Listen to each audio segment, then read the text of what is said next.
Jadi yang dimaksud dengan ahlul hadis dan istilah ulama-ulama ini, khususnya ulama as-sunnah, mereka adalah seperti mereka yang mengatakan dan meyakininya bahwa kafirun indahum, mereka itu kafir menurut ulama-ulama ahlus sunnah.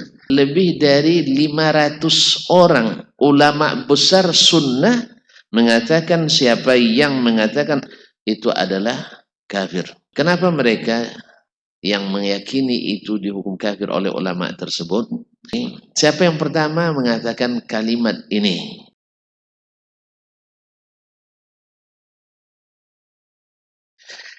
Nah, Syekh kemarin mengatakan yashhadu ashabul hadis wa ya'taqiduna anna al-Qur'an kalamullah kitabuh. Para ahli hadis, saya ingatkan kembali, yang dimaksud ahli hadis bukan ulama periwayat hadis atau ahli ulumul hadis, bukan itu saja. Yang kita maksud dengan, atau yang dimaksud oleh para ulama ketika menyebut ashabul hadis atau ahlul hadis, mereka yang mengamalkan hadis. Yang mengamalkan hadis. Yaitu bila ada berita, diyakininya yang ada dalam hadis, bukan yang ada dalam pikirannya. Jelas ya? Ada orang menerima hadis yang di Nabi dianggukkan, yang dia yang punya orang kita anggukkan, yang punya kita dilalukan. Paham ya? Dia dongwong diawak dilalun. Nah, itulah bahasa kitanya. Kalau pepatah lebih bagus bahasa kita daripada bahasa. Kalau dijuga kan tidak pas jadinya. Jadi yang diuang diaguang dan diawak dilalun. Kadang-kadang cak kapalo belulu asli tanduk mangono. Itu kan kalau kita tidak. Tanduk tak kepala tak boleh berlumpur, tapi tanduk mesti mengena. Enggak, ini kepala ada berlumuran lumpur kotoran, tanduk tak kena juga.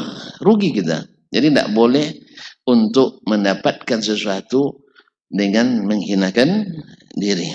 Masyaallah kiram dia. Jadi yang dimaksud dengan ahlul hadis dan istilah ulama-ulama ini, khususnya ulama as-sunnah, mereka adalah seperti kata Imam Ahmad, kullu man yasta'milul hadis. Sebab berarti di masa beliau sudah ada orang-orang yang pakar hadis tetapi tidak mengikuti metodologi ahli hadis. Seperti yang sudah kita sebutkan di kajian yang lain, seperti Al-Husain Al-Karabisi. Dia itu sejawat Imam Ahmad dalam menuntut ilmu hadis. Cepat bahwa Al-Quran sebagai kalamullah dan kitabnya, wa khitabuhu, dan khitab, yaitu redaksi yang Allah sendiri sampaikan, wa wahyuhu, dan wahyunya, wa tanziluhu, dan yang diturunkannya, ghairu makhluk, bukan makhluk. Nanti kita sebutkan kenapa ahlu sunnah al-a'immah mengingkari dengan keras terhadap pemahaman yang mengatakan Al-Quran adalah makhluk.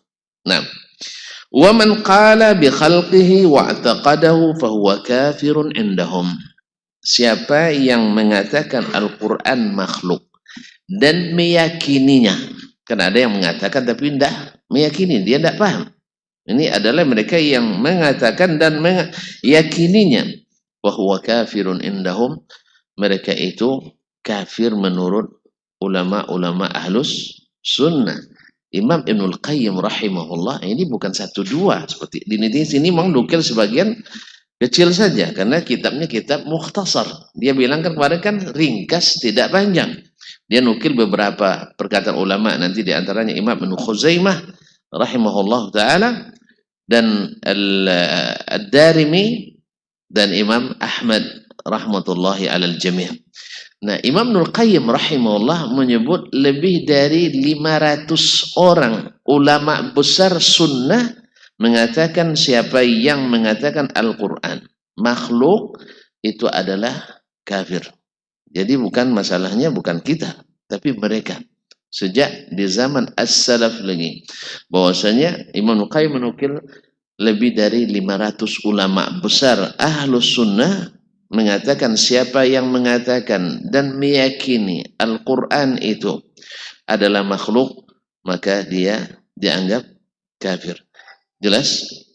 Dan ini adalah sifatnya takfirun yang sifatnya umum, bukan alat ta'yin, bukan ditunjuk orang per orang. Makanya beda antara mentakfirkan secara umum siapa yang melakukan ini kafir dengan yang mengatakan fulan melakukan itu langsung dia itu dikatakan itu tidak. Itu beda. Jadi harus dibedakan takfirun am mutlak dengan takfirun muayyan, dengan takfir yang untuk orang per orang. Ma'asyiral kiram yang dirahmati Allah Subhanahu wa taala. Wal Qur'anul ladzi huwa kalamullah wahyuhu alladzi yanzil bihi Jibril ala Rasuli sallallahu alaihi wasallam. Mungkin ada yang bertanya, ikhwani kaum muslimin dan muslimat, kenapa mereka yang meyakini itu dihukum kafir oleh ulama tersebut? Mungkin ada yang bertanya-tanya ya, ini berat. Lalu kita katakan satu, mereka menentang Al-Qur'anul Karim. Menentang Al-Qur'anul Karim. Kemudian supaya jelas lagi, siapa yang pertama mengatakan kalimat ini? Bahwasanya Al-Quran bukan sifat Allah tetapi adalah makhluk, adalah Mu'tazilah, kaum Mu'tazilah yang lahir di dunia Islam melalui tangan Wasil ibn Atha al-Basri, murid Imam Al-Hasanul Basri. Jadi bisa saja dari kalangan ulama Ahlus-Sunnah ada muridnya yang melenceng. Biasalah. Makanya tidak bisa kita bebankan dosa murid ke guru. Ini kadang-kadang cuma Tuhan yang tengok murid kamu katanya kan. Tidak. Nabi tidak bisa memberikan hidayah pada Abu